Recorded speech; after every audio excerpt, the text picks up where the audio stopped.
Hi, welcome everybody to the May 2025 Drake's Lounge. Right now, if you were going to be online to the Eastern Conference, which starts at June 7th, you should be signing up at the Sarah store now. There's also, if you go to the Sarah Gifts site, there are lots of new articles in there for the Eastern Conference. And if you want your own mug or your own t-shirt with the Sarah logo on it, that's there too. So feel free to jump on that. And that doesn't earn us a lot of money. We really got really just paying basics for that, but it's for the Sarah members to do that. Let's see. Let me go to Wolfgang. Have you got anything going on? Not really something dramatic new. As usual, we've been continuing observing the various repeat FRBs. Most of them are quite silent at the moment. We have one FRB which seems to be picking up again. So we had an observation again from one of our cooperation partners. That's Torun in Poland.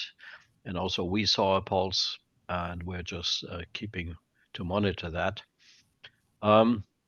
Other than that, there's nothing out of the ordinary going on with us. We are just trying to.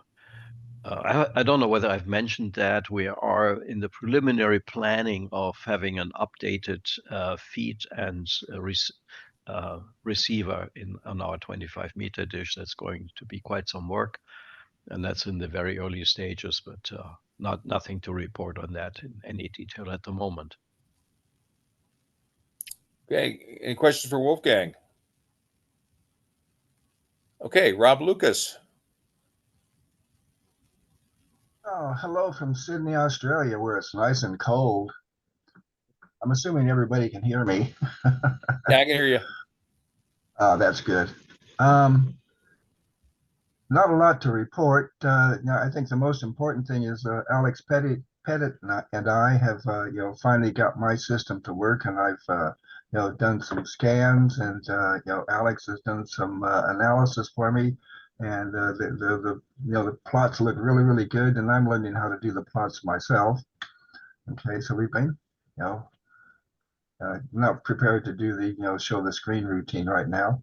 I've also got a new Raspberry Pi, version 5 with a 1 terabyte, memory on it, and I have that running an SDR, and should be able to get EZRA and possibly the IF average to run on it just for the fun of it. Doing some programming for the observatory. The network time server is working, and all of the the digital compass and everything for the dome that moves, and have most of that working. And I'm off to the observatory for the weekend. And instead of doing your conference, I'll be in Belgium for a conference next month. So basically, that's a summary of what I've been doing. Oh, and we got third place in the sailboat race yesterday, so I'm exhausted today. Excellent. Excellent. Any questions? All right. Okay, so we're good? Yeah, thanks. Okay, Andrew. Oh, okay. Hi, everybody. Hope everyone's well. I have a little bit today. Jason was meant to be here tonight, but he sends his apologies, Jason Burnfield. And so I've been asked to start off my little bit by giving a little taster for one of the talks that the two of us are giving at the Eastern Conference. So if you haven't signed up, you might look at this and think, gosh, I would like to take part. So do my sharing. Where's share gone? There's share gone there. Screen. Right. So, okay. So I'm giving two talks with Jason at the Eastern Conference, and a separate one, which will be on the separate ones on the Solar Cooker radio telescope that I've been producing. But the two talks that Jason and I are giving are on the use of the 20-meter Skynet dish. And you probably noticed this picture's got nothing to do with the 20-meter Skynet dish at Green Bank. It's because Jason's working at the VLA, so he's taken a few pictures there for us to put at the back of our screens. So I'm just going to give you a little bit of a taster of one of the galaxies that we've been looking at. And just to say, at the beginning of all of this, we were told this couldn't be done. So we're quite excited because we've proven it can be done. Anybody here who's never used the 20-meter Green Bank telescope, it's about time you did. I mean, it's absolutely amazing facility that your SARA membership gives you. And relatively recently, it's been opened up to people worldwide. It used to only be people living in America, but now anyone can do it. And so this is one of the things we've been looking at, which was looking at the question of whether we could actually map out galaxies outside the Milky Way using this facility. And here's one of our earlier maps. So there's a hint there that you've got something a bit special to see if you come along to the actual talk. I haven't given you the final one, but one of our earlier maps of M33, and this shows velocity measurements, and you can clearly see with white there representing the center of the galaxy, and so everything there is relative to the center of that galaxy. And you can see there that there's a clear rotation going on with blue on one side and red on the other side. And then if you overlap that with an optical picture, the next thing that you can see that's very clear is that the radio galaxy extends way beyond the optical galaxy. So there's hydrogen going much further out. And all I can say to you is just wait till you see the picture of M31 in the actual conference, and that might blow your mind a little bit. So that's all I'm going to give you about that today, so that just to whet your appetite, and I tell you need to come along to the conference if you want to see the rest. Right, now, besides that, a couple of things I wanted to present to you tonight. One of them is I'm been a lucky owner now of a Pico Muon detector from the UK Radio Astronomy Association here in the UK. So just to put in perspective what this device is, I'll just open up. This is a direct link through to the computer that I have that's actually recording data straight off my Cosmic Watch Muon detectors. So here you've got two devices, the Cosmic Watch Muon detectors, if you're aware of them, which you tend to put one on top of the other in sort of coincidence mode or something like that it's called, or I forget exactly what the name is. And anyway, that allows you to detect muons and get rid of alpha and beta particles, etc. So at the moment, what's happening here is it's using a script that's written by the MIT guys, and it's recording data directly to the computer. You can also get it to plot it out for you if you want to, which it will do directly through a website interface. But in my experience, that tends to crash out quite a lot, and you tend to lose all your data. So this is a much more robust method, but then you've got the difficulty of trying to work out how you actually process that data. The other thing is that this is based on an Arduino Nano, the Cosmic Watch detectors, and that's only got a very small amount of RAM on it.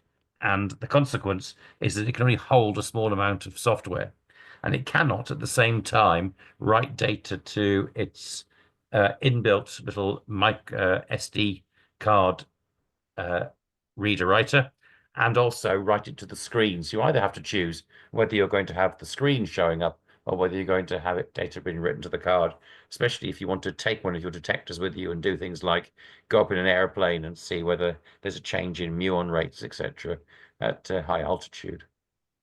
So I'm now going to log on to a different interface. Do I still have it here?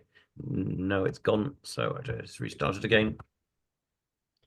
So this interface now is to the Pico Muon detector. So they've written a completely new web interface for this, and this is actually loaded up locally onto a Raspberry Pi, which you attach in series with your Pico Muon detector. So you have to buy a second Raspberry Pi 4 or 5. I say a second Raspberry Pi because they've replaced the Arduino Nano that's inside the Cosmic Watch detectors with a Raspberry Pi to give them more RAM. This is what the device looks like. one of these little blue boxes. These other ones here are the older, the black and the silver ones are the older versions that they had. The new ones, this rather neat looking blue box. And it's literally about twice the height of the old Cosmic Watch Muon detectors. And the reason for that is it includes 2 of the scintillators and SIPMs inside the box, held at a precise 2 centimeters away from each other. So you don't need to buy 2 boxes now, you just buy one. It's got a range of different options. It can have the screen on at the same time as the save into the SD card. You can do quite a lot of manipulation of settings just straight from the box. You can take out, as you can see on the right-hand side, you can take out direct feeds from top, bottom, or the coincidence mode output if you want to, that through a coax cable, or through this little USB cable here. You can directly connect it through to a Raspberry Pi, which then creates, as I said, a web page which you can see locally on your network, or if you've got a Sun like mine, you can see it on the internet, which is what you're seeing here. This is the direct access straight through to my Pico Muon detector, or the second Raspberry Pi connected to it. And if you come down here, these are some of my my data for the last day that's come through. Well, it's about 9 o'clock in the morning or something. It saves it off for the previous day. And you then get its choice of graphs. So daily raw, which is what you've been seeing there. A variety. There's the coincidence one at the bottom. And when you get enough data, which I don't as yet, because it hasn't been on long enough, you're able to get a week's worth and also a month worth. And the thing to mention here is that as it's showing up here, this is actually comparing, it actually draws down data from I'm trying to remember where it is. It comes from a professional neutron count. That's it, from Oulu in Finland. So those are the black signal that's on there, so that you can directly compare that with your Muon rates that you're getting, because they should sort of match each other. Okay, so that's that one. And finally, I was going to just show you a little bit because I'm quite excited. I don't know if Alex is here, but he is aware. I know that I've eventually managed to get his antenna working, which is just shows there's nothing to do with his antenna, but it was to do with me. So I'm only started up a little bit of data. My favorite EZRA here. So just to show, you see, he's got some data coming through there. Anyone who's hot on looking at it will realize it's not quite exactly on the Milky Way. That's because what I'm using to as my measurement for the azimuth isn't quite right. But EZRA has a rather neat little feature that you can correct that, which I will do when I get around to it. So see, minimum amount of data so far. What have I got? I was going to show something else. I'll forget it, that doesn't matter. Anyway, but it will get better as time goes on. And also to show that we were having a lot of problems with the solar cooker radio telescope, but it is now collecting data, and you can see a bit of an idea of how much radio frequency interference I'm getting where I'm located at. And I've noticed you get a bigger dish, it pretty much inevitably, I suppose, picks up more of the RFI. But EZRA's pretty good at getting rid of that when it does the analysis. But it is coming up on some analysis, and I need to have a chat with Ted about the best way to dispose of that. So there you are. That's me for the evening. All right. Any questions for no questions for Andrew? Maybe right. I have a question, Andrew. Are you planning to do some other observations on other galaxies beyond M33? We have done observations in other galaxies beyond M33. You need to come to the Eastern Conference, which I'm sure you will be, and then you I can will see be. it there. Okay. But it is a mere taster. A mere taster. Okay. Good. And we've Fair done enough. we've done more on M33 as well. So it's some more Great. exciting results to come. Looking forward to that. Andrew, what a tease. Okay. Thanks a lot. My pleasure. Dmitri. Hi to all. Uh, I am I'm still continuing uh, uh, resolving a puzzle of 20-meter green bank dish regarding system temperature. I I have some new observations. Uh,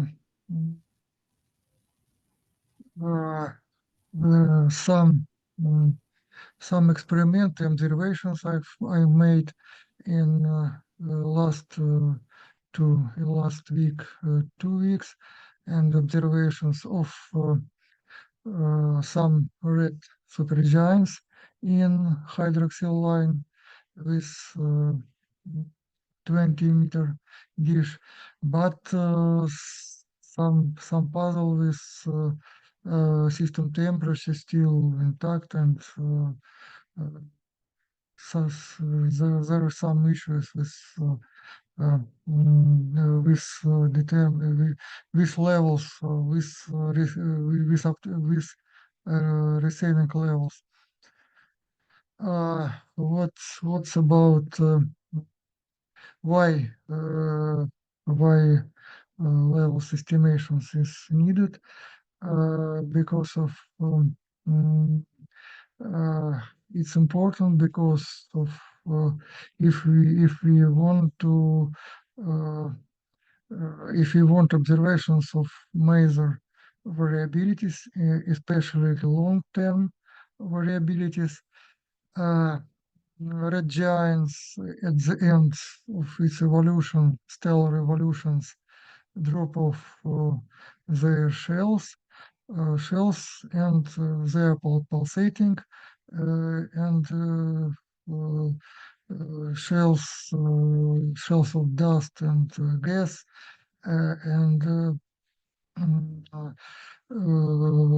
including in this shells the gas of molecular clouds. They are radiating, and because of red giants are pulsating at the end of their life, we see variable radiations in masers too.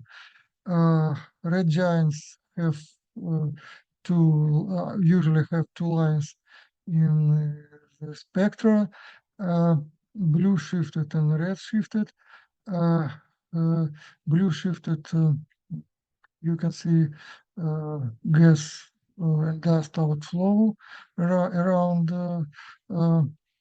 around the stars, the red supergiants.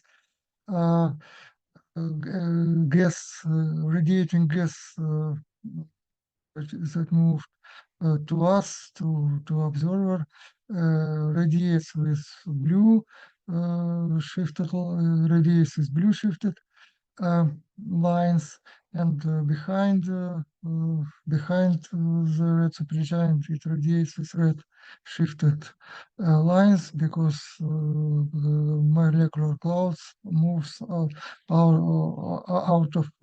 of us, away from us. I've made some estimations of system temperature of 20-meter dish by testing the Muon radiation in on-off regime for receiver.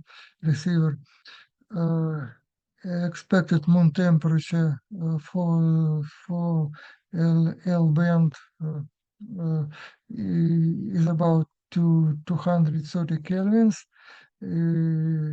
Is considered uniformly distributed across the disk, and this temperature do not change with Muon phase.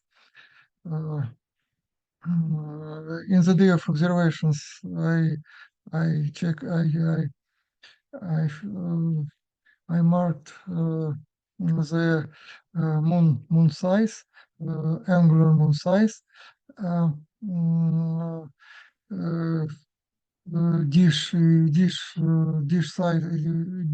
size of beam of the dish is known, and they're comparable. So it needs for this is important for estimations of receiver response.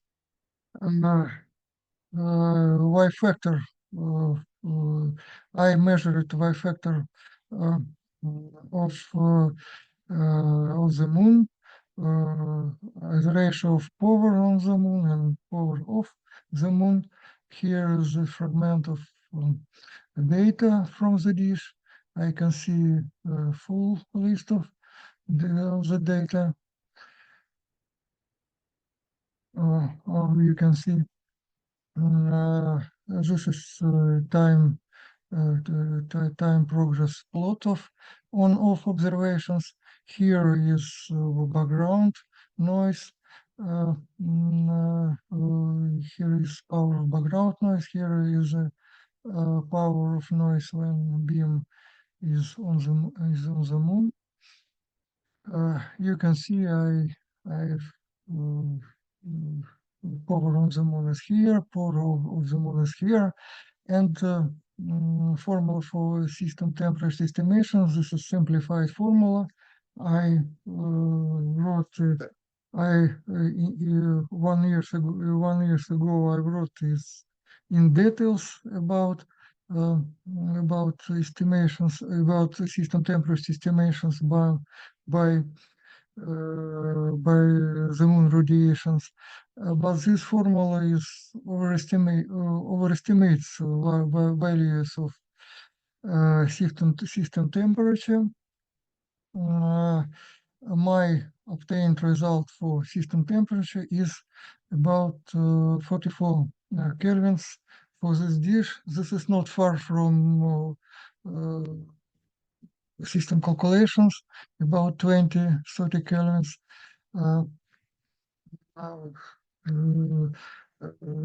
This result is well obtained from the Muon radiations, but observations of red supergiants, some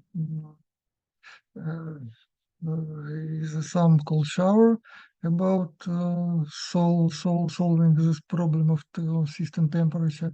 Here is the result of 8 May fresh result. You can see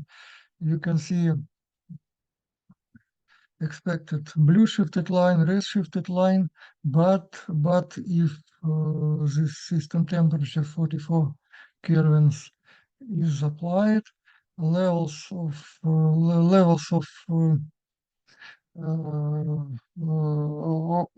this supergiant line, Canis Majoris, is looks somewhat looks very dim. Is a bit higher of 120 Yansky.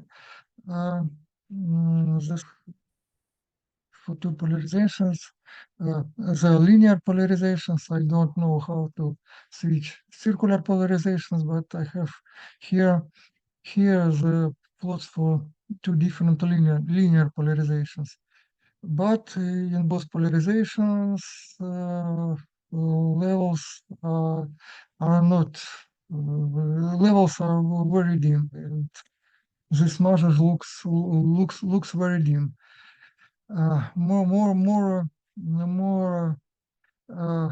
More expected levels of Canis Majoris is obtained with higher system temperature, estimated from my March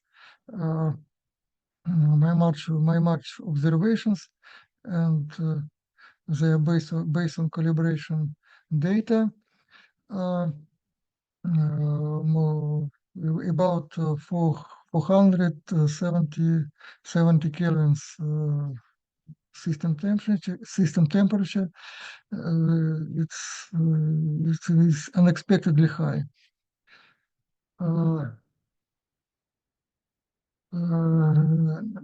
Next, red supergiant, NML Cygni, also with 44 kelvins obtained from Muon calibrations. I have rather low levels or rather dim levels of NML. You can see 150 kelvins.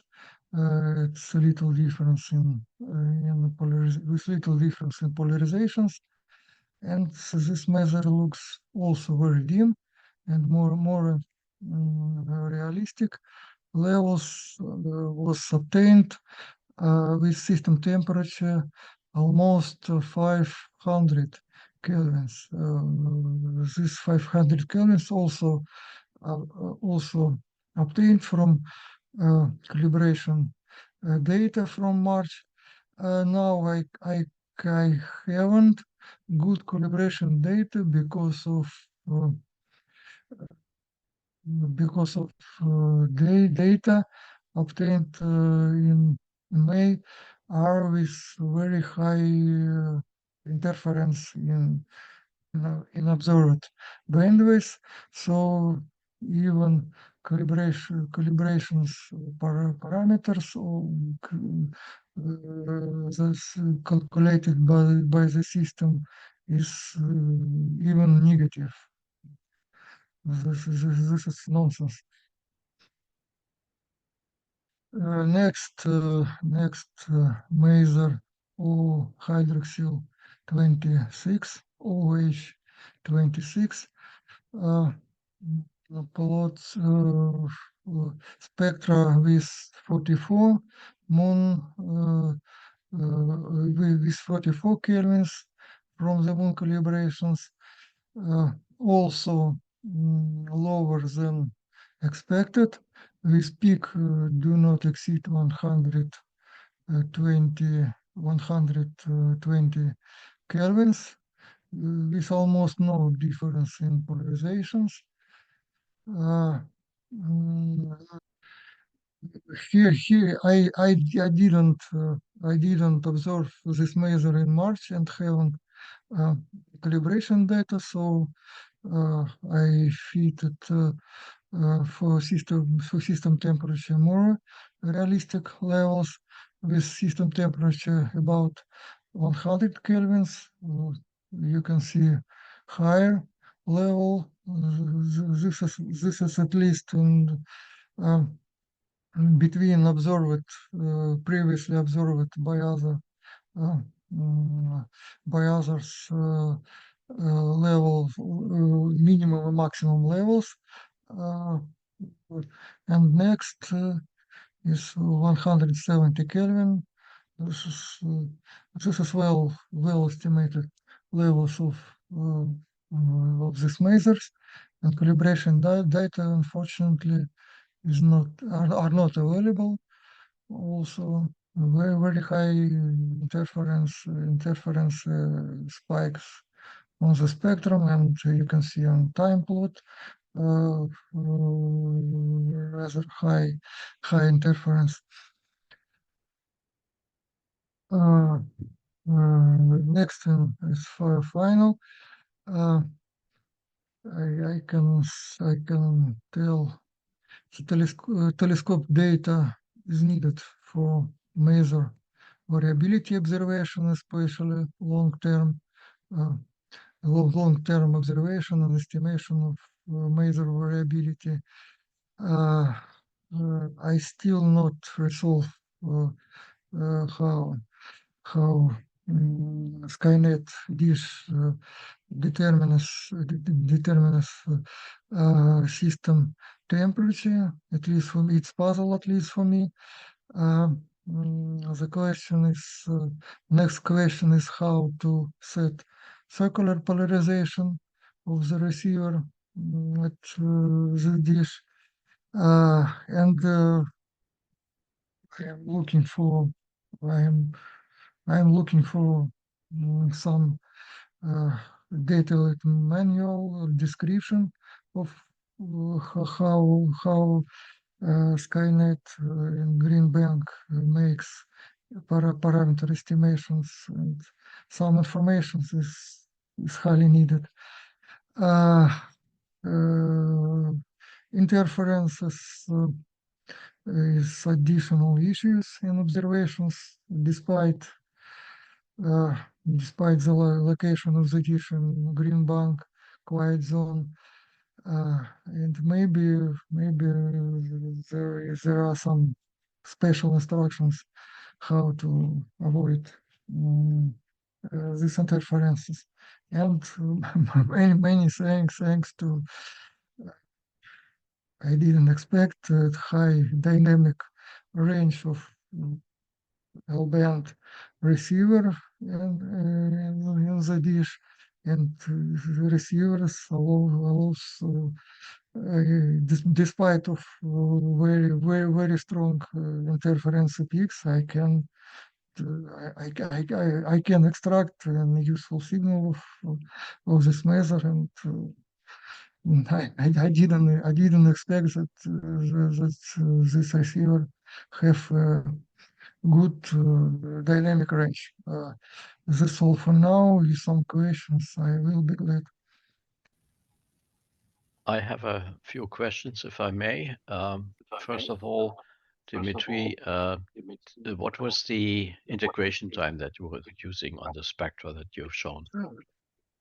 I set integration time in receiver from 10 to 30 seconds for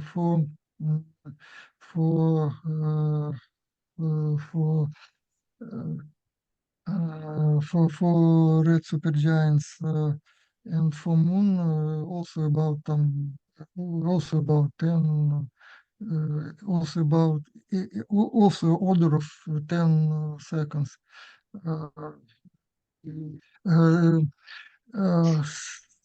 Just a moment. Background noise peak, but I checked background noise peaks. It's the levels of background noise peaks correspond to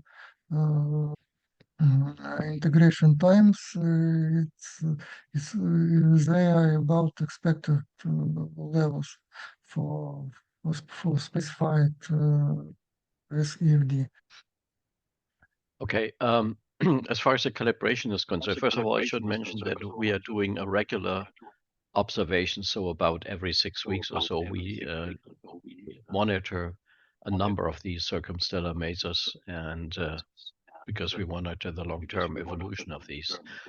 The way we do the calibration is that we do transit scans of radio galaxies like 353, for example, depending on which one is above the horizon.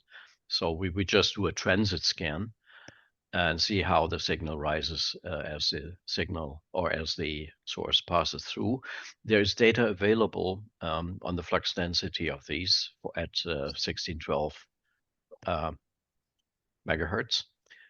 Actually, there's several data, and you interpolate between those data, so you can pretty much determine your sensitivity from that. So it would be maybe worthwhile just checking the capability or the performance characteristics of the instruments by doing a transit scan at 1612 of a few of the radio galaxies and see whether that fits your expectation. I would assume that's more accurate than doing the thing with the Muon. I haven't tried the Muon though, so we always do the transit scan. Yeah, also to me, the signal to noise ratio seems not as good as it should be, but that's why it's the reason why I was asking for the integration time. We take longer integration time because we're also looking at much weaker sources.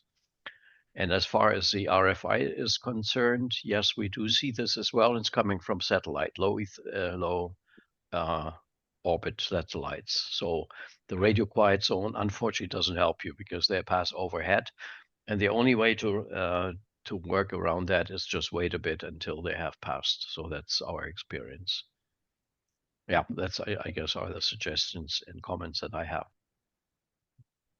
Okay, Wolfgang. It's right. Galactic sources, so it's well for dish performance estimations, but I make it for the moon. I just needed some root estimation because of this is this is problem about difference in system temperature almost 10 times, and measurements of moon it's just a first step for to clear something about system temperature problem. This okay with galactic radiations for calibrations. It's well. Yeah. But anyway, if you just do a transit scan, that will tell you whether the system temperature estimate is wrong, or whether actually something is wrong elsewhere. Because you should see a very clear transit of things like which one is a 3C353 is one of our favorites that has I think a flux density of about 50 or so Jansky, and that should give you a clear signal. And if it doesn't show up, then there may be a sensitivity issue with the Green Bank telescope at that frequency range. Because on the other side, 44 Kelvin seems quite good. I mean, if that would be real, that would be an excellent system temperature. Okay, thank you.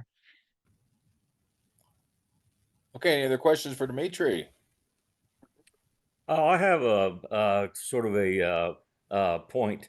I've also done some 1612 OH Mesa observations of the OMC, even as far back as about four years ago, and that 1612 interference is just pervasive.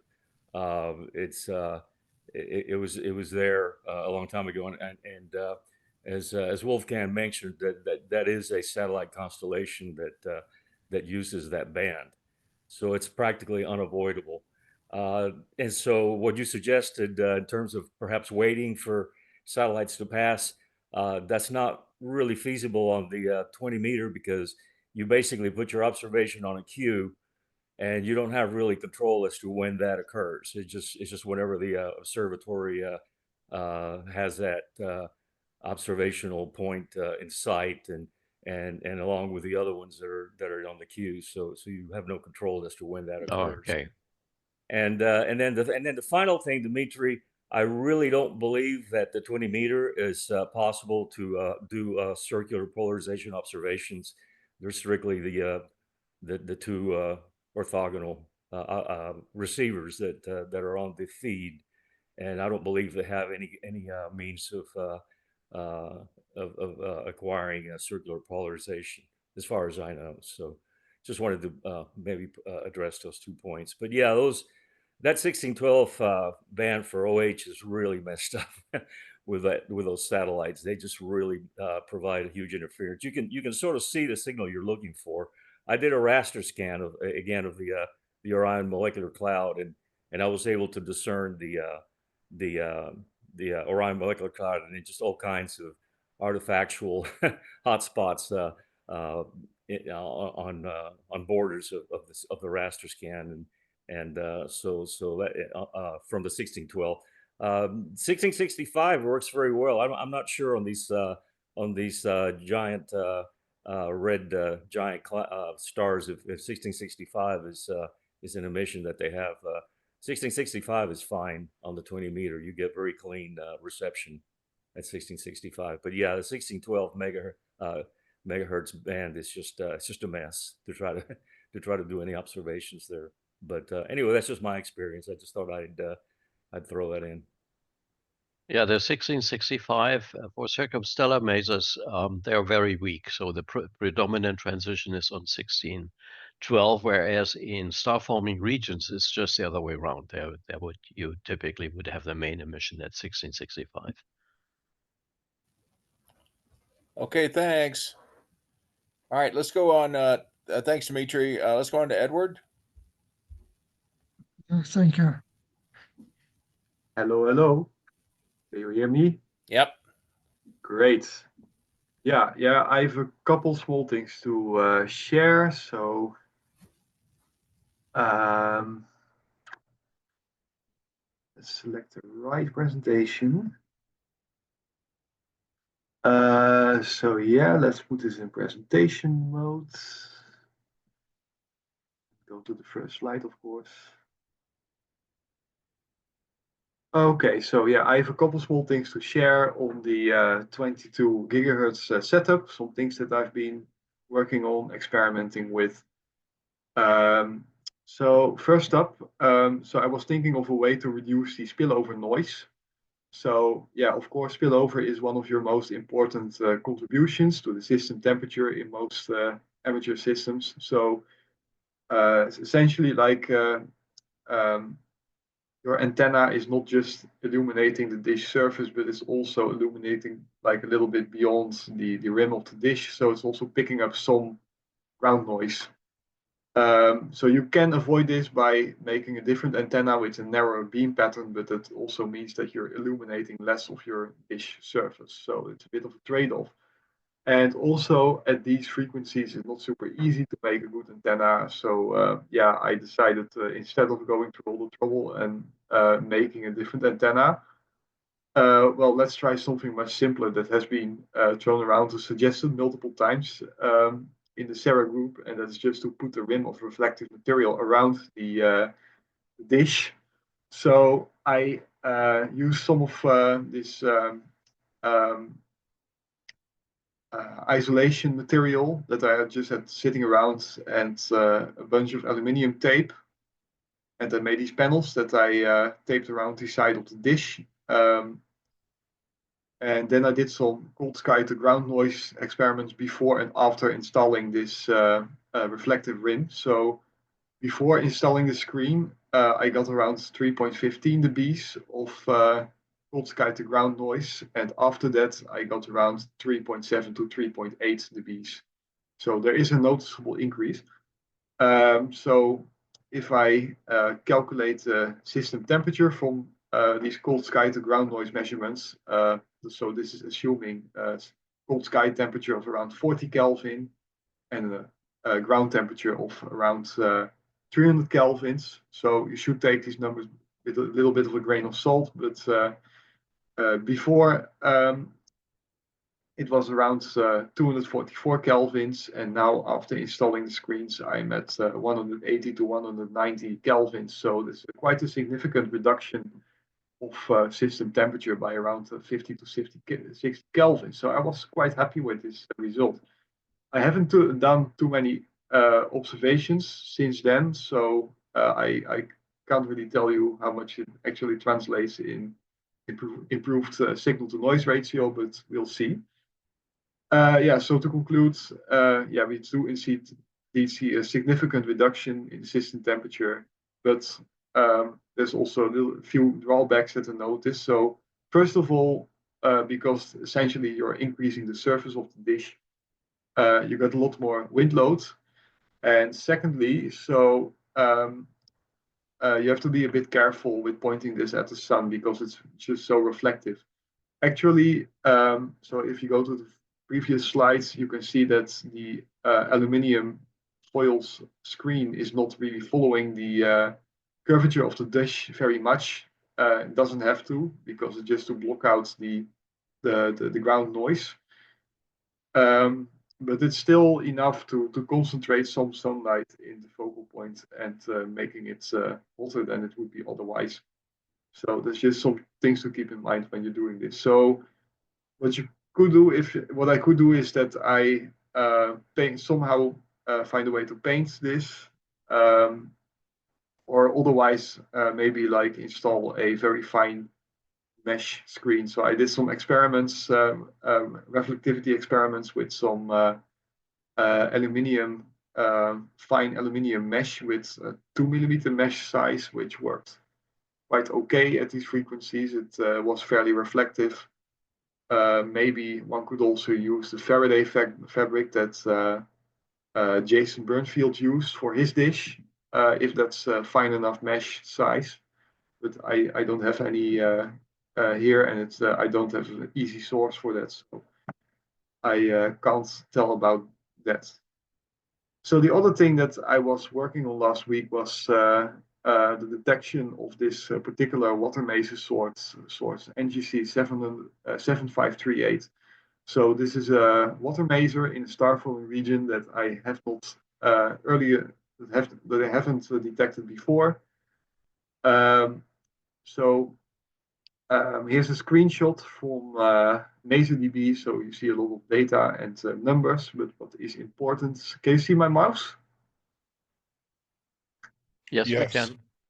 Great. Okay, so this column here, so this shows the flux densities. So this is quite variable from 5 Jansky at minimum to around 400, 450 Jansky at maximum. So it's quite variable. And the next column over, you can see the LSR velocity at which it's detected. So that varies between around -48 to minus 70 kilometers per second. So mostly around -60 kilometers per second. So you should, if I detect anything, I should expect to see a signal in this velocity range of around -50 to -70 kilometers per second. So when I did my first 2-hour-long observation on May 7th, I actually did detect a very weak signal at -60 kilometers per second. So to see if this signal was actually real and not just some RFI or something, I repeated the observation on May 8th, and again I detected a signal at the same LSR velocity. So this was looking quite good at this point. However, so I repeated the observation again this week, and I didn't detect anything. You can just see noise here. I also had some contact with Wolfgang from Astropeiler.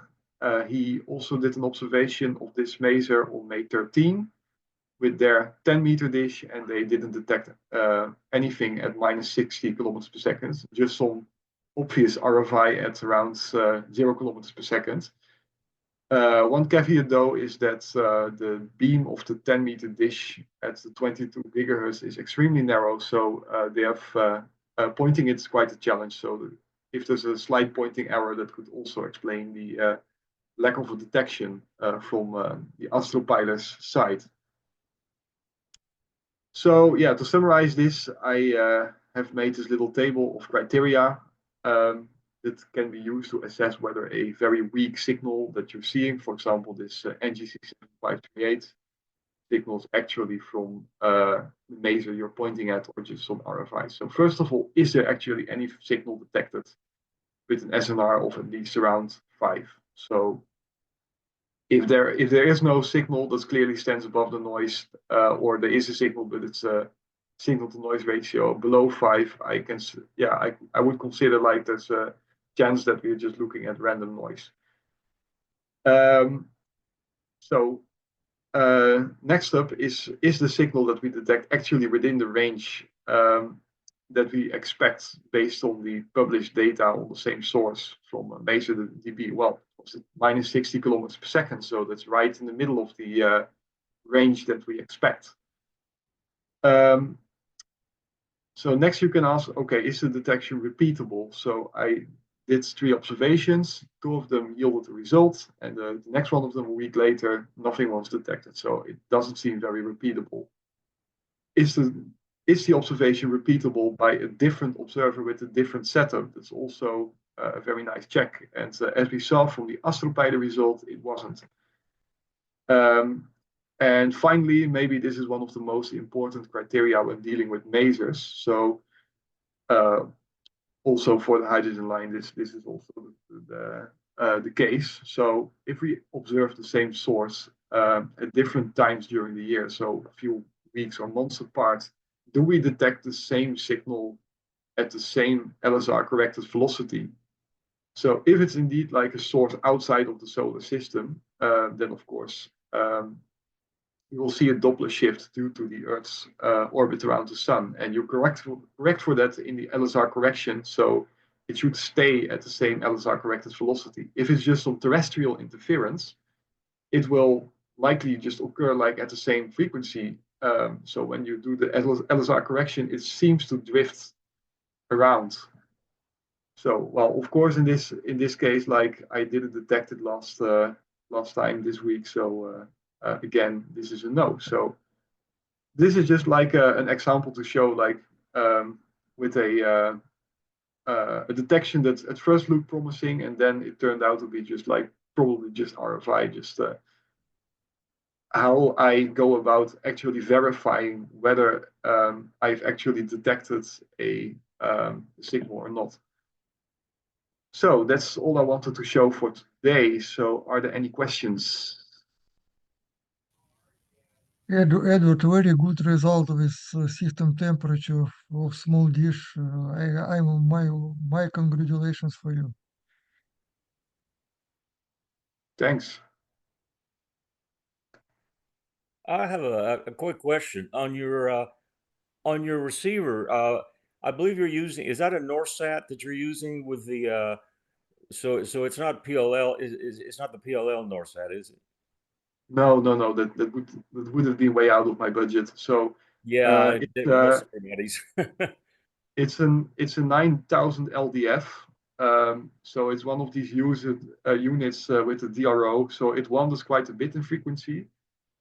So what I've done is, instead of like doing some complicated LNB surgery and injecting like a external local oscillator, which gets quite complicated quite soon, I actually have a reference signal source. So this is just a Leo Bodnar GPSDO, and I'm using the 28th harmonic actually, so very high order harmonic that's extremely weak.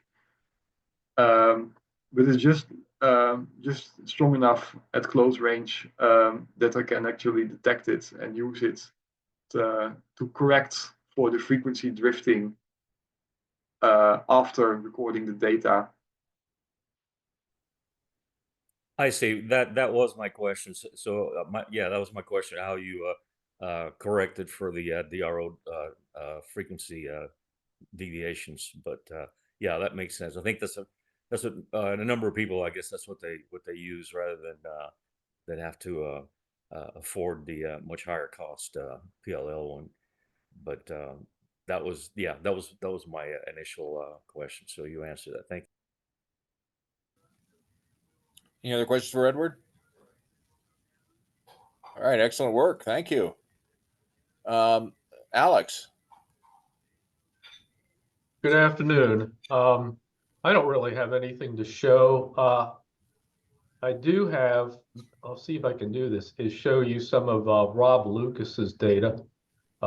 This took a while to get his system working, but it looks pretty good. Let me see if I can do this. Yes. Share. Let's see. I don't know. Is that working? Yeah. Okay. So anyhow, here's the raw data set. I think this is about 20 hours of data. He had lots of issues with RFI. This is pretty clean. This is straight IF average data, not modified. And then this is the drift over 21 hours, and it's not bad. It's about 0.4 dB over that time. Looks pretty good. No glitches in amplitude, which relate. I'm starting to believe there are glitches related to changes in expansion of some of the elements, causing small changes in resistance steps. Anyhow, this looks pretty good. This is the data with MXB correction, pulling these data points back to 0 dB, so that you can get a chart that's scaled relative to cold sky. Amplitude about 1 dB over that. That's not bad, because he's down at latitude minus 33, so he can't really get up into the bright areas of the Milky Way. And taking that and turning it into a 3D mode looks pretty clean. Certainly a whole lot better than what it was initially. See a couple little RFI areas here, and if you just rotate around, you get a slice like that. So that's very promising. That looks good. And that's with the 3/4 centimeter Yagi. That's it. Any questions? Now, let's see. Stop sharing. There we go. That's it. Okay, any questions for Alex? Well, thanks for mentoring, Robert. It's going to be great to get some of that southern data from him. Okay, let's see, Adrian. Well, I'm just listening in. I don't really have anything to present. I sort of did have a question, though. There was some line discussion of the feasibility of amateurs being able to detect the carbon monoxide frequency. That's not really a maser. It's just it is a transition line, but it's not a maser signal. And I believe carbon monoxide is used as a tracer for not atomic hydrogen, but the molecular hydrogen. And so the problem there is that emission is at 115 gigahertz. And so my question is, considering what kind of equipment you would require, not only the antenna surface dimensions that would be much more stricter at 115 gigahertz, but also the receiver requirements for that kind of a high frequency. I'm just curious if anyone at all had even attempted anything close to that kind of frequency range for astronomical detection. So just kind of wondering about that. Well, I guess one of the obstacles is atmospheric attenuation at that frequency. So you want to be high up in the mountains in the Atacama Desert to be at that frequency. Besides of the technical challenge, I'm not aware that anybody does that in the amateur arena. Well, actually, that line was detected from the vicinity of New York City with something like a 1.5 meter antenna. Oh, So that's the surprising. signal is fairly strong. Okay. But it's just my question was more regarding the technical requirements to be able to receive at those frequencies for an amateur.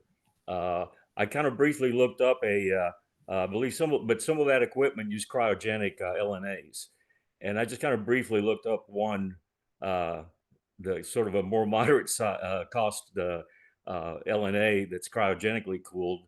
So that's a separate problem for that frequency range, and it ran something between $5,000 and $10,000 for a one of. So so it would take a small fortune just to at least off the shelf purchase something like that.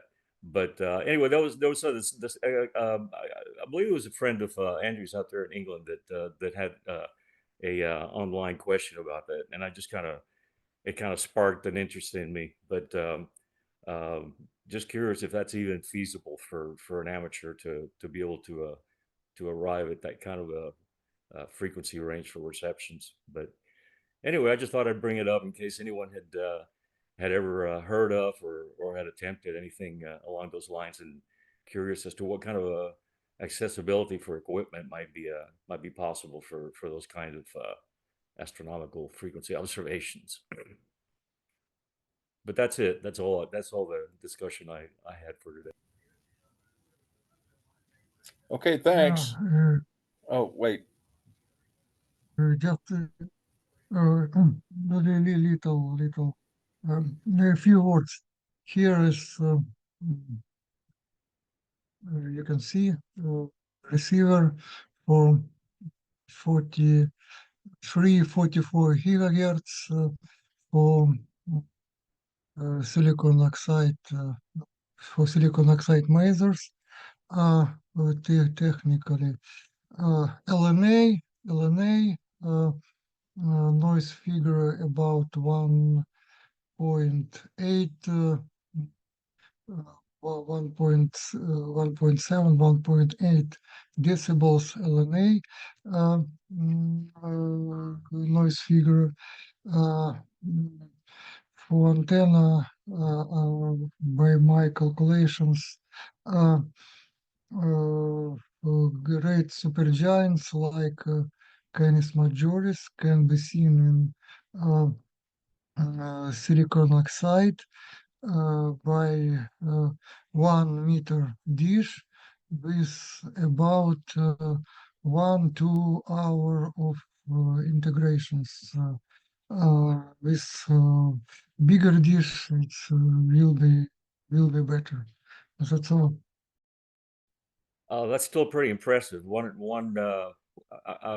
Approximately 1 point something dB noise figure at what did you say, 44 gigahertz? That still sounds pretty incredible to me. So I can only imagine the difficulties at almost tripling that frequency. But that's incredible, Dmitri. Anyway, thanks for showing that. That's amazing piece of hardware there. One possibility of accessing data like that is to go to the VLA and the professional sites' historic data and processing some of the historic data to those frequencies.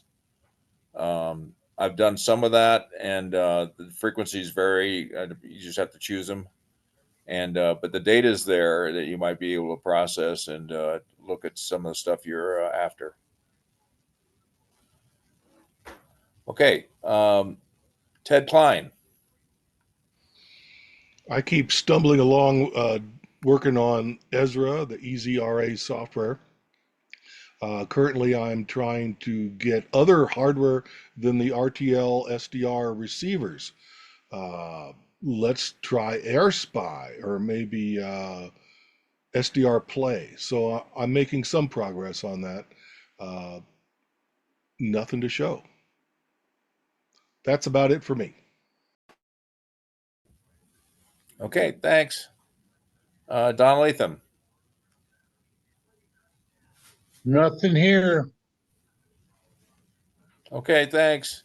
Bruce Rout. Yeah, thank you. A little bit of progress. I'm starting to put together, it's becoming sort of more into reality of an interferometer.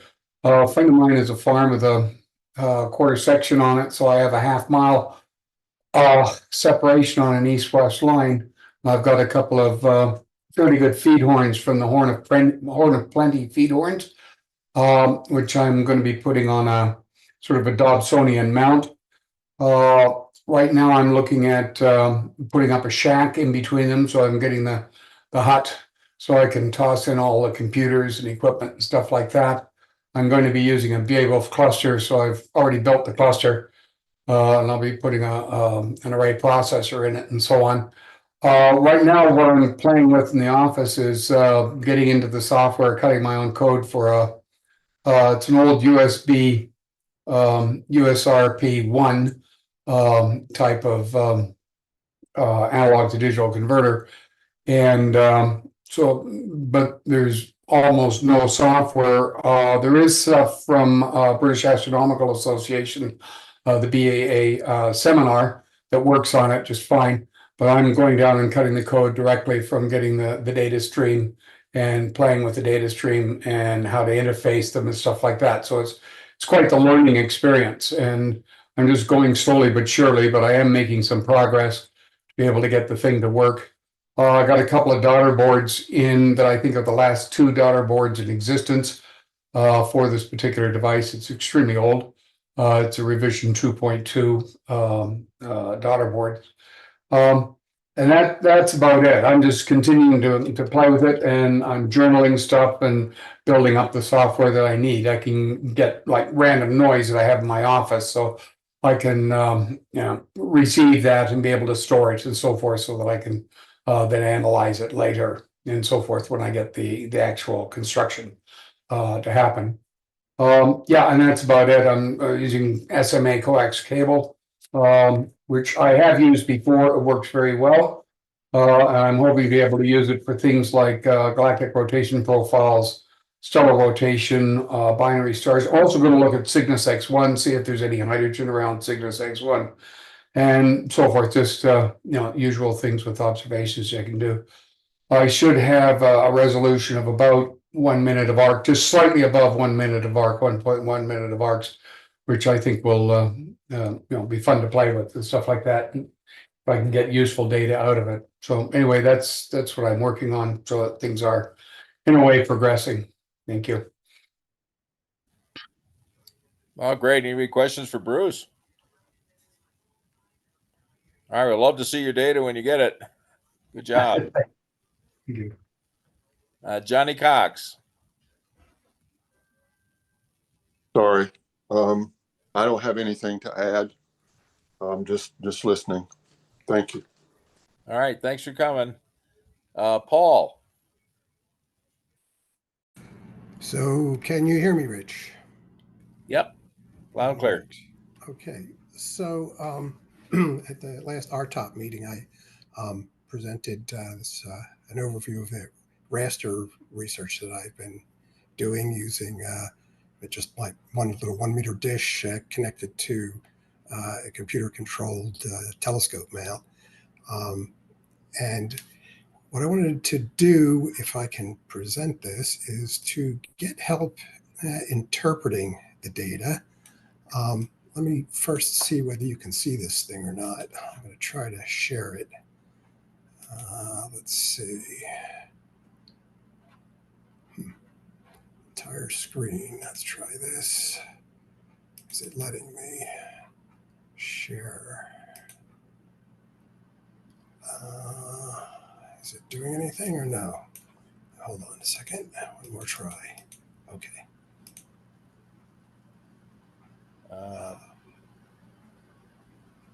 Is it refusing to do it? It's just showing a blank screen, but you're sharing something, but not. Oh, there you go.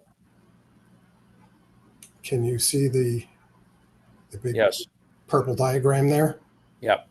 Okay, so we'll see how well this works out. This is actually the live application I call RAISE that I use for doing the data analysis. The first thing I did was, as of the last presentation, that I had some concerns about the accuracy of my calculations. And like Alex showed a good example of something that looked like it was done correctly. And so I got some help from Ted and I did some debugging. And so I think it's better now. I mean, if you look at this, I think you can see, like especially at the bottom one is the corrected one, the top one is the raw. And you can see that it's a little bit flatter, and I think you can see some curvature on the top there of just the noise area, which I think means that I'm on the right track now, hopefully. So that was the first thing. So now to go on to what I'm really interested in, which is the mosaic or raster data, whichever you want to call it. Let me see if I can get this to load here. And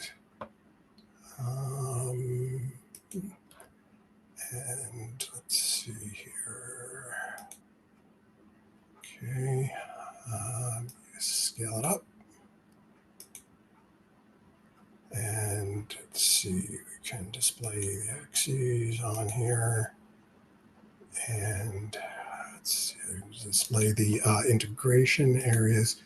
And let's see, I do have, okay, so can you see the diagram? You see little peaks on here? I'm not sure if it's too small for you. Yes. Good. Okay, so this is with the VLSR correction. I'm going to turn the VLSR correction off so you can see it did something at least. Hopefully what it's doing is right. If you notice, if you look at those red bars now, that the big peak now shifted over to the green range. And if I turn the VLSR correction back on, you'll see it'll go back. So now the big peak's in the red range. And I mean, I don't know if everyone was here last week and remembers what I said, and maybe there's people who didn't see it, but What this is just a matrix of 49 points centered. In this case, it was centered on Orion. And this is like about a 30 by 30 degree area. It's about 5 degrees per cell here, more or less roughly. And so this is showing it, the peaks just in the upper right-hand corner. I had to blank that data out because it was too noisy. There's too much RFI. So I just got rid of the data up there. And so this is what it looks like. And what I do is I take these frequency bands here, which I can move around. I can choose whatever I want. And then I create these plots from it. Let's see here. This one here's a nice one. So I take this data and I put it in, hold on, it's complaining to me that I didn't click a right button here. I have to do chunking to single spectrum and extract ranges. There's a lot of features on this thing. So, okay, and more. Now I have to tell it the color bands that I want it to show. So I'll turn on all the color bands. Okay, so this is a, it's not a heat map. What it is, it's the, in each of those integral ranges, it's the intensity in that range. And so what happens, like I can turn off a color here, like for this one, I think only has red and green ranges. So if I turn off the red, you can see the green range. Okay, this is where that green range is the strongest. And then I can show the red range, which also encompasses the green area, and put it back together again. And when the red and the green comes together, you get the yellow area. And I have 4 different places I centered on to do this. So the thing is that the reason I'm presenting this really is because I want help trying to understand what I'm looking at. My assumption is that I may be looking at different bodies of hydrogen that are moving at different velocities. And let me put it back on the waterfall here. Okay, so I'm assuming that that's what I'm looking at here. And hopefully this is real data and not just some sort of calculational problems I'm having, but I'd like to know that as well. So I'm trying to get feedback. Am I interpreting this correctly? And let me see, make sure that, let me see if I can do this. There's some other things too I have to check on here. Let me try another version. So one of the problems that I had was when I collected the data with IF average, in some cases I wasn't really solid on what I was doing yet. I didn't have it centered at exactly 142, was it 405 or whatever it is. So it was off a little. So I had to do some calculational corrections of it in the axis. Let me see if I can. Okay, so this is showing this, and yeah, this is the corrected version of it.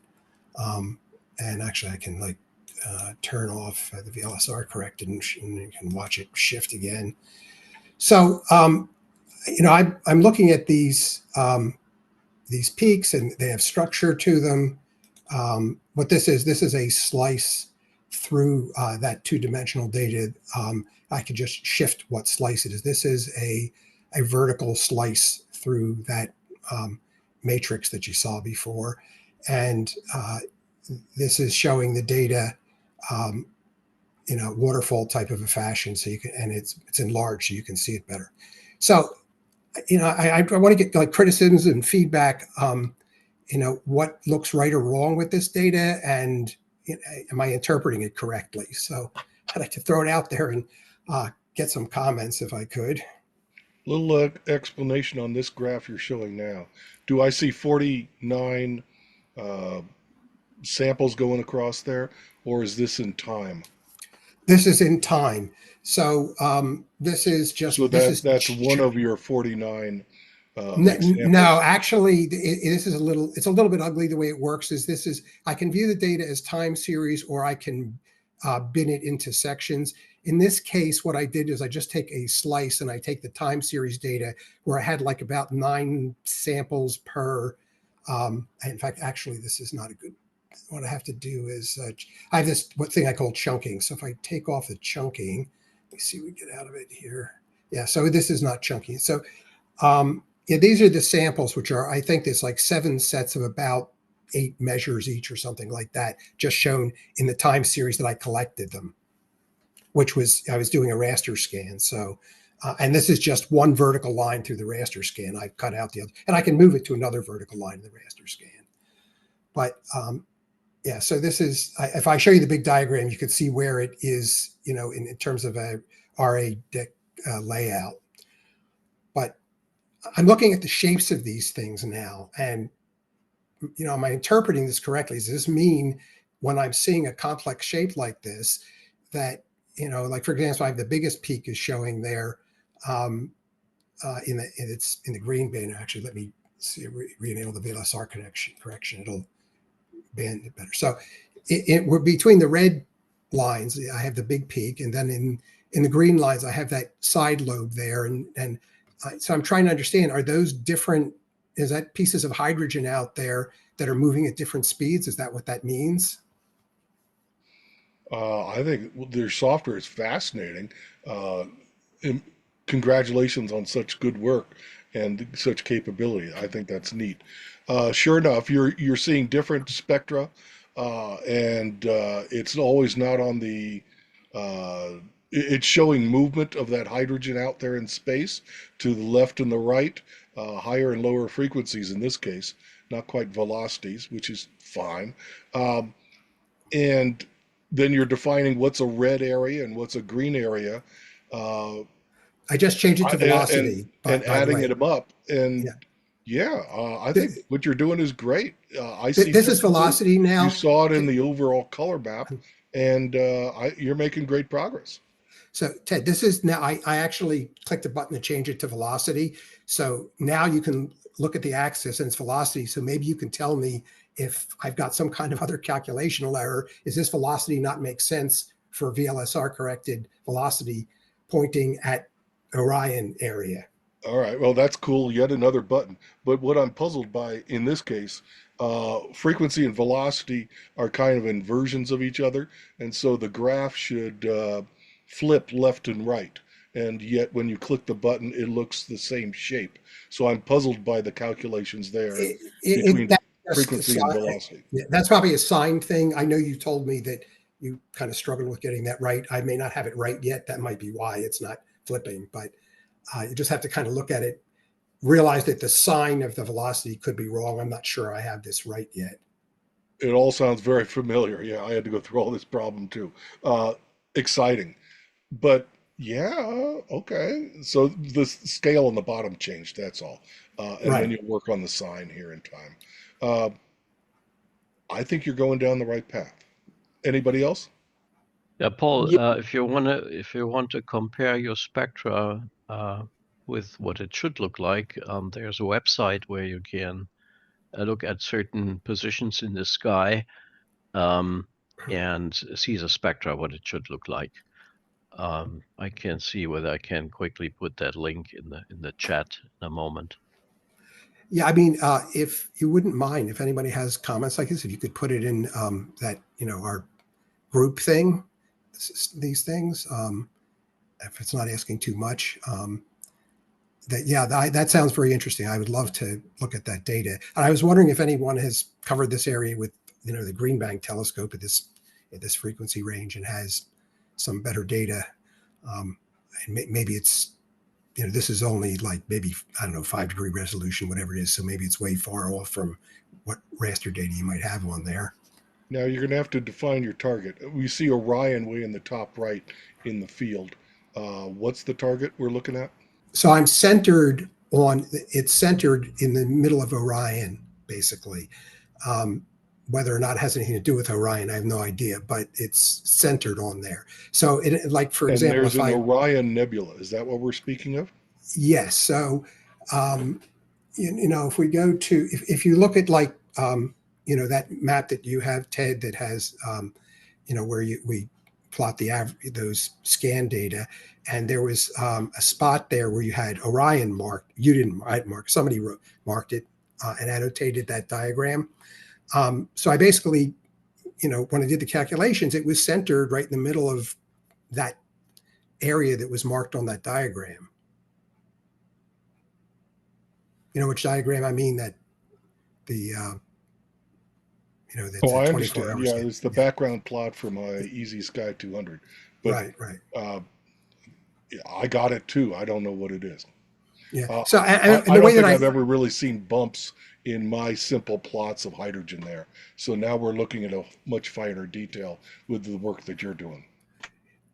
Okay. So and the way that I really got to this is that I use something called Sharp Cap, which is for doing optical recording, and I'm using optical recording apparatus for this. So what I do is I have a guide scope I set up, and I tell the Sharp Cap to move the mount to that position, and I actually photographed Orion at that position, so I know exactly what it was doing, and so it's just centered there. Again, you guys will tell me, is there any, snowball's chance in Hades that I could be picking up galactic signal? I think the answer is probably no.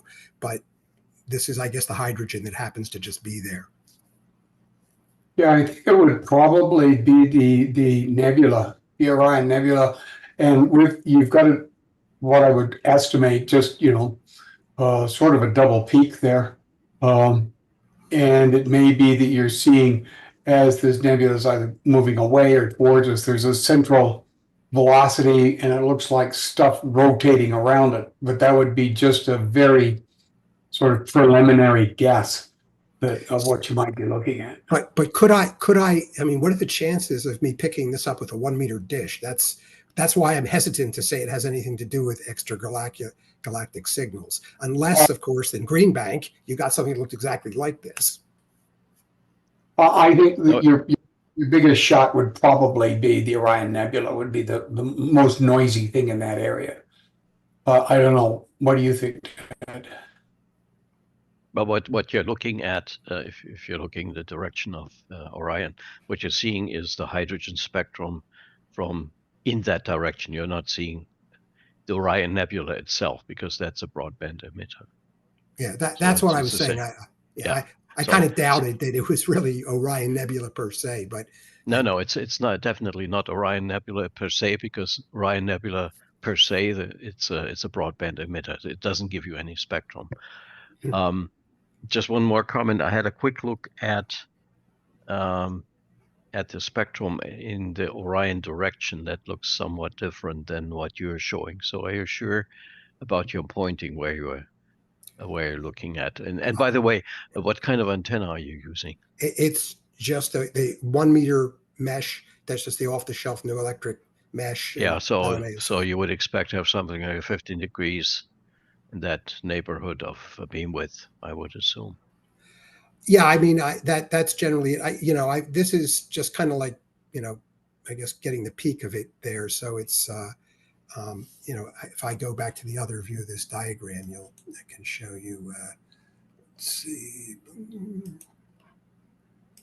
Sorry, I made you share again. Okay. So this is the raw scans of it. And so you can see what these things look like. No. You need to share again. I'm sorry. Hold on a second. Let me find the right button. Okay. Let's see here. Remember this screen share, this share. Okay. Is it coming back? Any luck? It's not coming out. Can you still hear me? We're waiting. Yeah. It says you're starting to share. Okay. Let's see if it works again. It was successful last time. App Zoom screen sharing. Well, I can try. Now let me stop it and try it again. And share and Entire screen. Share. All right, one more time. It kind of keeps asking, so I'm not, unfortunately, don't know if it's going to work again or not. We see it now, and you're Okay. moving it around. Okay, good. Okay, so back to this again, and I can put it back to just a single curve here. And this is, so you can see what the shape of it moves around a bit. The center of this diagram is the center of Orion, for whatever that means. I mean, it's kind of a matter of what SharpCap decides the center should be. Orion's fairly large from an optical standpoint. And you can see that to whatever extent my data is reliable, and I don't know what to say other than it kind of looks like something interesting. You can see there's a lot of variation in the shape and the strength of the signals at different points in this 30 by 30 degree matrix, which is probably better than you would suspect if you really only had 15 degrees resolution. So I don't know. I mean, I have like 3 other sets of data where I did this, and I got kind of similar behaviors. Well, the one thing, the Orion Nebula is an emission nebula. The hydrogen is ionized, so it's not going to be. You're not going to get the spin flip response. Okay. From that nebula. Again, I'm not claiming that it is a nebula. I'm just saying that it's the hydrogen signal that happens to be centered on that nebula. That's all. I think that it seems like everyone kind of agrees that I couldn't be picking up the actual nebula signal with a little telescope of the size that I have here and the frequencies I'm looking at. But I'm trying to figure out what, the structure that I do appear to see here. Is this showing that I'm just picking up different parts of the, the spokes of the galaxy, the hydrogen layout? Is that what I'm seeing here? That's what I hope it is, at least.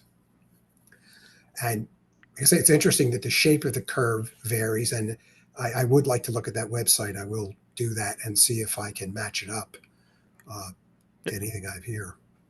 Yeah, I guess it makes sense. I just quickly checked what the spectrum would look like if you're looking into the direction of Orion, and you're looking at the hydrogen spectrum in that direction is essentially a single line. This is what you see in the center of your graph that's showing here.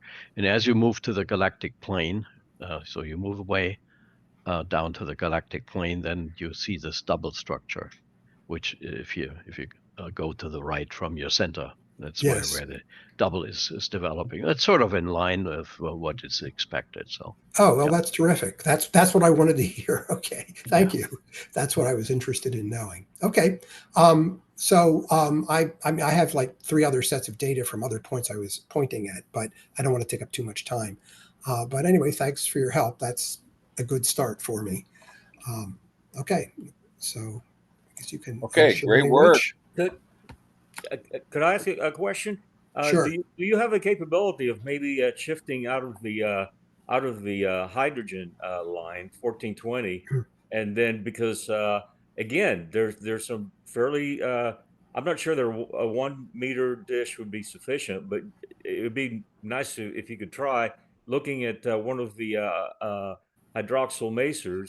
Well, I actually. At 1665 megahertz, that would be the frequency that you would want to look at. Right. I actually bought. New Electric has a weather satellite version of this, just a different frequency range.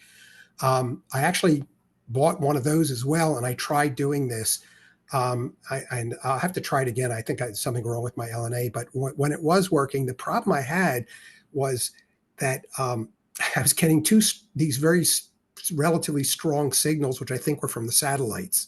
So I'm going to try again. I actually did write down those frequencies that you guys are just mentioning because I was going to go back and try it again.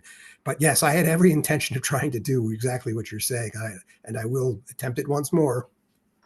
Can I just add one more thing to this? So Yeah, I have seen some. I've done some observations of hydroxyl masers indeed, with a 3 meter dish, which is doable but difficult. I know someone who did do some somewhat disputed observations with a 1.5 meter dish, but that was definitely like pushing the absolute limit of what's possible. I think the hydroxyl masers are just too weak to see with a 1 meter dish. I wouldn't be surprised. And like I said, I don't know what the rest of you have observed, but the one time that I tried operating in that frequency range, I saw these signals that they must have been satellite signals, because they were like these little square blips at various points in the spectrum. And I think that's what they are, the weather satellites that are in that range.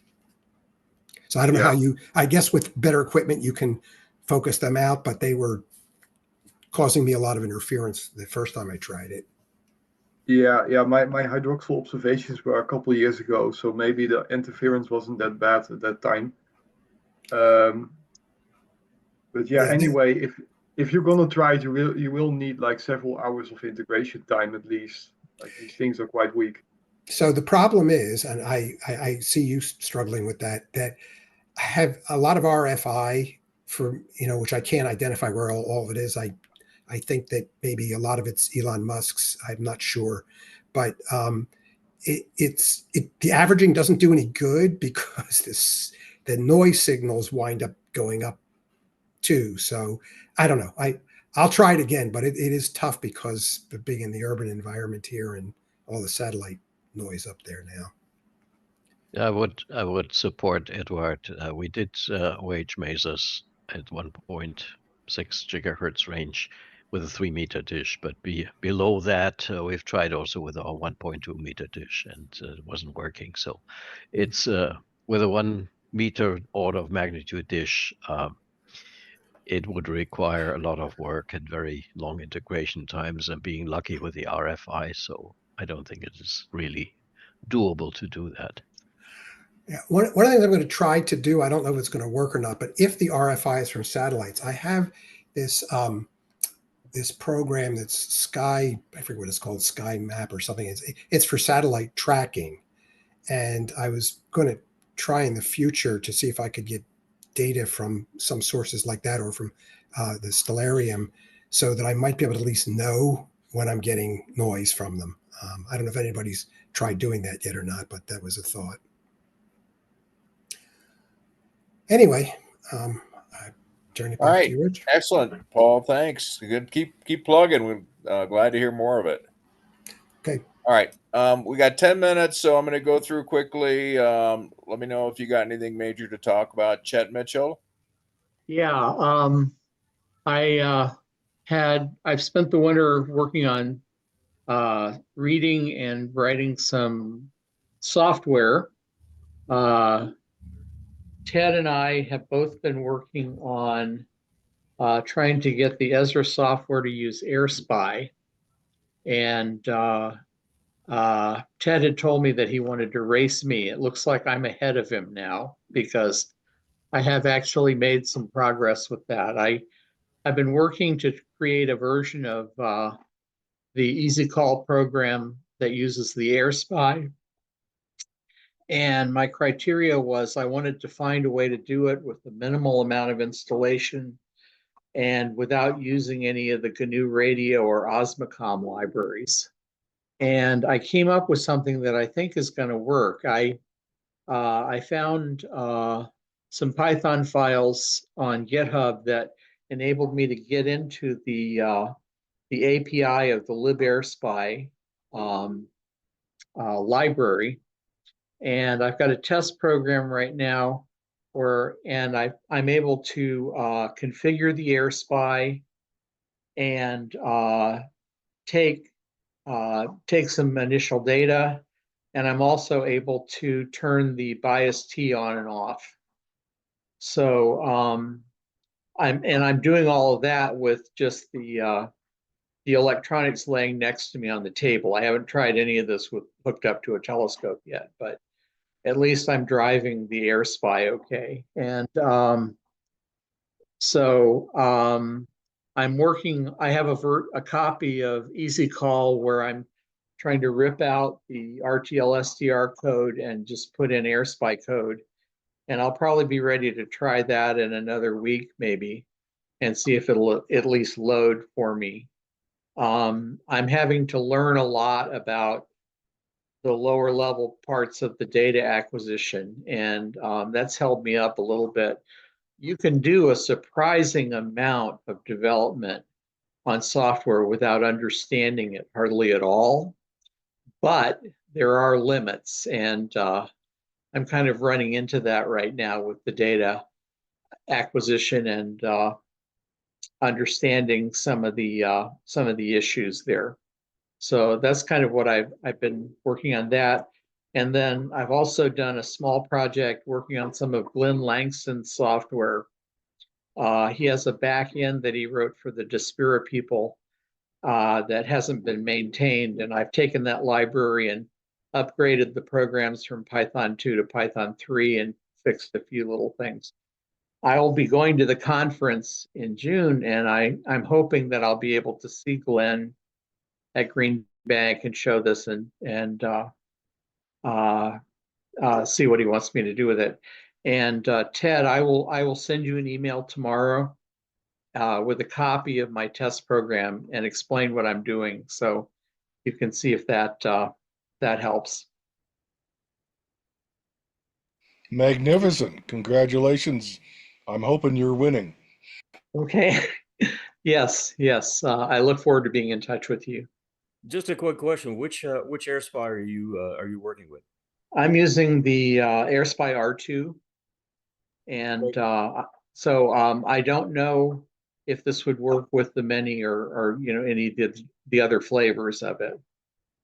But with the R2, it seems very straightforward, and the library I'm using, or the equivalent of a DLL I'm using, does not differentiate any of that stuff. So I'm thinking it's likely this library probably would not work for the HF.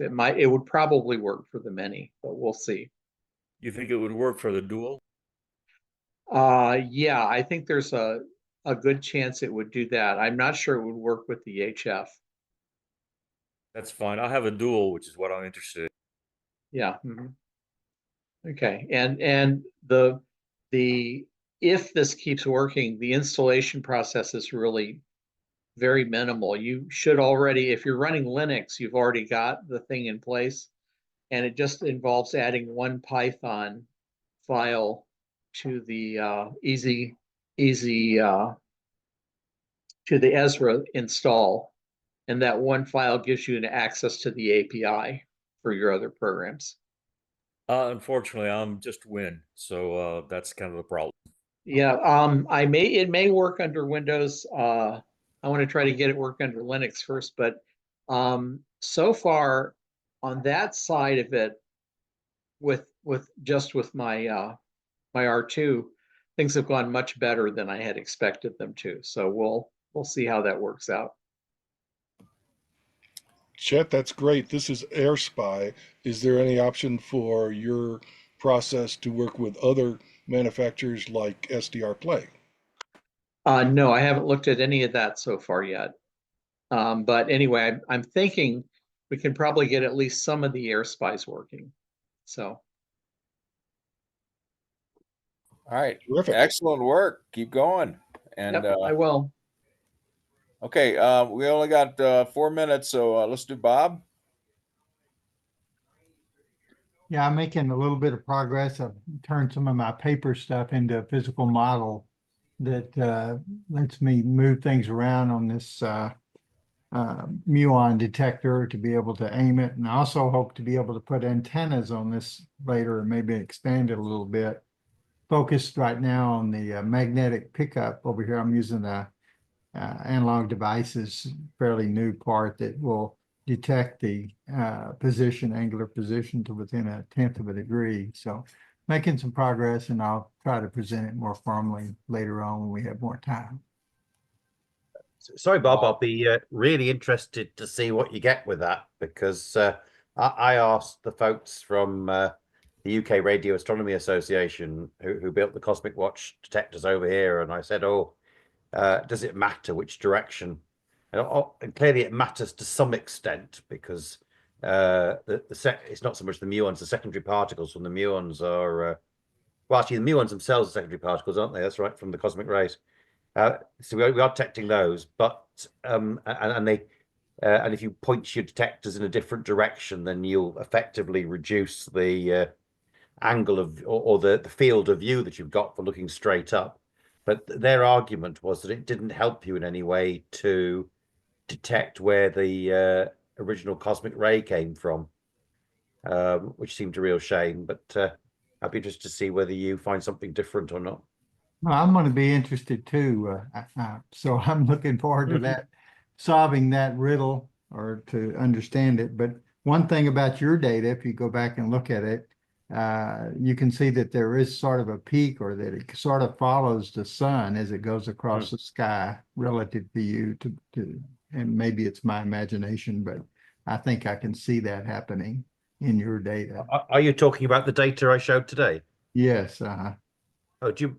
We're out of short of time, aren't we? To show it to you again and ask you what you meant. But I know that Ted and I are staying online for a little bit, so if you were able to hang around a little bit, I could show it you again, and you could point out to me which bits you meant. Okay, sure, I can do that. Thank you. Okay, we are out of time. Let me get Tom, our illustrious treasurer. Do you have any of the words about the Eastern Conference or any treasurer stuff? Okay, yes, I'll go ahead and say something here. I have been extremely busy of late. I am trying to keep caught up. There's a lot of stuff in the background for Sarah that needs to be done. Part of this has to do with the fact that we recently migrated the website to new servers. Also, I had a trip out of town where I was committing some optical astronomy, and I might talk about that with some people in the future. As for the Eastern Conference, there are 2 registrations that have shown up over the last 24 or 48 hours, which I have yet to process. I'll get those to before the day's out, I hope. And then there's also one request for a refund for someone who's not going to be able to make it to the conference in June. I think they're registered for in person, but I had to ask for more information. They started the request by talking with Marcus, and Marcus forwarded it to me, and then I had to ask for some more information from that person, and I haven't heard back from them. And I hope that my email is not getting lost in their spam folder or something like that. I do need to ask you, Rich, that there will be a Drake Lounge Australia at the end of the week, and will you be there? Rich, you're on mute.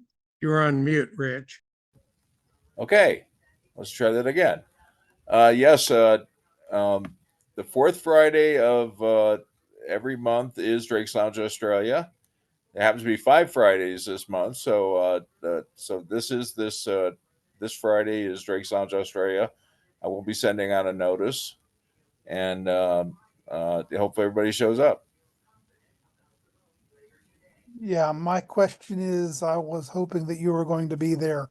While I was at this optical astronomy, some things happened that I might want to talk about with people, especially in Australia, but I don't want to have it recorded or any way like that. Well, because it's all not right. information that's supposed to be shared, because I was just kind of being the fly on the wall or the mouse in the church or something, and I heard something that I'd like to try to follow up on. All right. It's radio astronomy, and it's Southern Hemisphere, and it might be very useful to many people. All right. And with that, I will say goodbye. I'm going to have to put together a slideshow for the treasurers so that I can ask people to do things better. And since we're out of time, I'll quit here and let you take care of other stuff. Goodbye, all. Thanks. Good to see you and talk, and we'll catch you all sometime in the future. Okay, thanks, Tom. Hardest job at SIR is the treasurer, so he's doing a great job. All right, I'm sorry for anybody that we didn't catch this time. We'll pick you up maybe in the RTOP next month, and everybody sign up for the Eastern Conference for the online if you're not going to show up in person, and that's it. Thanks, everybody.